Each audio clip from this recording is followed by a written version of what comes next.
Bye mga kapreni! Yung bata kay agang nasa labas. Nasanay nang nasa labas at si nanay lumabas ng nanay. Teka, sino ba ang nanay nito? Charis! Bibili kami ng lugaw tuwing umaga kasi mga kapreni may nagtitinda dito. Wala akong maisip ko ano pwede niyang kainin kasi nga wala akong isip. Charis! Bumalik kagad kami dito sa harap ng bahay kasi nga walang tinda. Nako ate Sinaida, kung kailang bibili kami ng tinda mo ay wala ka namang tinda. Shoutout sa'yo, kung napapanood mo man to, bukas magtinda ka na ha.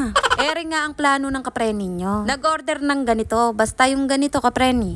1 week bago ako nakahanap at 1 week ulit bago ko na-order. Ngayon nandito na, ewan ko lang kung ilang linggo bago magamit. Gusto ko na ulit mag-workout dahil tanong ko, sagot ko. Haha.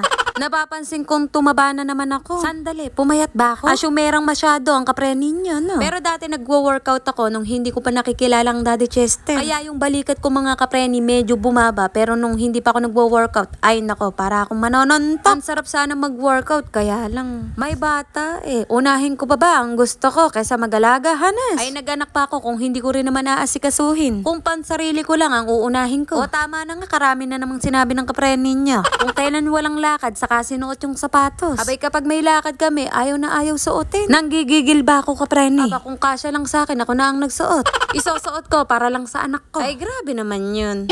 Tuwing hapon naman mga kapreni, kami ay nalabas. Nalabas na kami ng maga, nalabas din kami ng hapon. Mga gala ang peg, Hanes. Nagdadala na nga ako ng tumbler mga kapreni dahil nakakauhaw. Yung pagsunod-sunod lang ba sa kanya mga kapreni ay sadyang nakakauhaw. Subukan nyo kaya para malaman nyo. Charis! Tuwing nagagawi ang ruwi dito sa duluhan, lagi akong nakatanaw dito sa duhat. Ang lalaki kasi ng duhat dito kapreni, agaw pansin. Nangunguha ko dito, pailan-ilan lang. Abay kapag kinuha kong lahat, wala nang matitira sa may-ari. Isang pirasong duhat kapreni, sulit na sulit na. Hindi naman ako mahilig sa duhat, lalo na't kung bibili. Saka lang ako mahilig kumain kapag libre na. Ha-ha! O yung pinagbutuhan mo.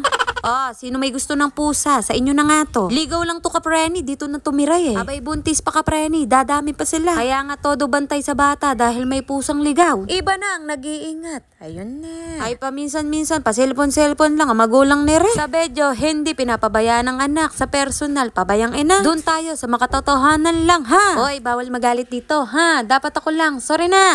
Naglalabasan na mga pawis sa braso at pati sa mukha. Naku kapreni, sinasabi ko lang sa inyo kung ayaw nyo ng ganitong pag-aalaga, huwag kayong mag-aanak. Oy, masarap naman yung may anak. Ikaw naman, oo. Ganyan talaga, bata. Kailangan bantayan. Ay, sino kailangan magbantay? Kapitbahay mo.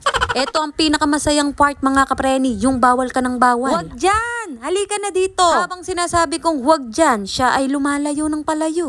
Hanggang dito na lang ang video-video. Maraming salamat sa mga nanood. Bye mga kapreni!